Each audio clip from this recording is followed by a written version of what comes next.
Hi mga kadagi, and this is Dagi, and this is Dagi's Life. Nandito tayo ngayon sa likod ng aming bahay, which is located here in NHA Site 1 ng Calauan, Laguna.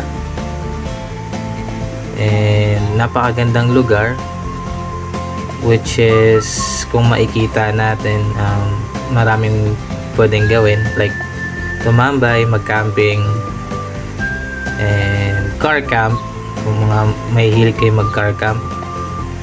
Basta kailangan lang natin magpaalam sa barangay, and syempre may bus-bus ng mga tao sa barangay. So maraming pumapasyal dito, also yung mga taga Manila na nagbabakasyon. Ito yung perfect spot na hindi na nila kailangan pumunta sa malayo.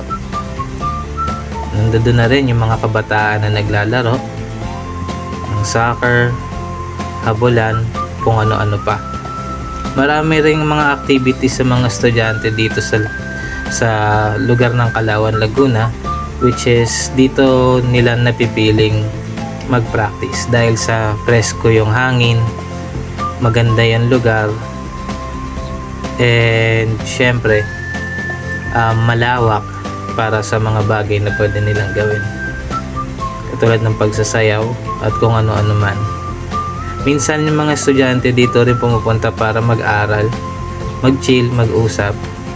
Hindi lang mga estudyante, kundi yung mga pamilya na gusto magpahangin, magmuni-muni saglit, makapag-usap about sa kanilang mga buhay-buhay. And yes, kami mga taga NHA Site 1, karamihan sa amin is relocated from Manila, and hindi namin maitatanggi yan. Pero syempre, andun pa rin yung aming pagsuporta sa aming butihing mayor, dahil maganda ang kanyang mga plano para sa mga mamamayan ng Calauan.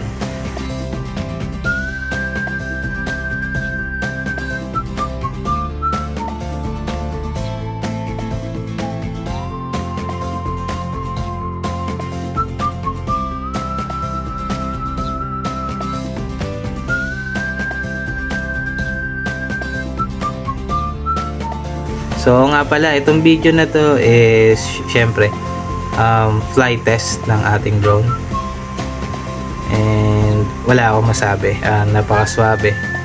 And syempre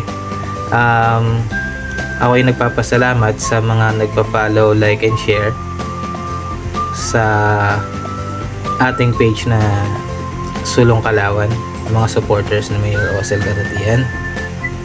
Also sa mga naka-follow sa aking page sa Facebook, which is papalitan ko na from Kiko Letrato to Dagi's Life. So i-merge ko yung account ko na yun. And syempre still salamat sa inyong lahat, sa mga tahimik na sumusuporta. And let's see if what are the new things that we can do sa mga bagong adventure natin kung sakali makapag-upload. And pasensya na, matagal ako na nahimik, and ganun talaga, meron tayong mga private scene sa buhay natin na kailangan natin huminto.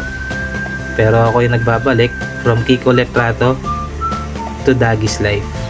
So salamat sa lahat, still sa inyo na tahimik na suporta. Again, please follow, like, and share, and also subscribe, dahil i-upload ko rin to sa aking YouTube channel, which is yung Dagi's Life. Paalam!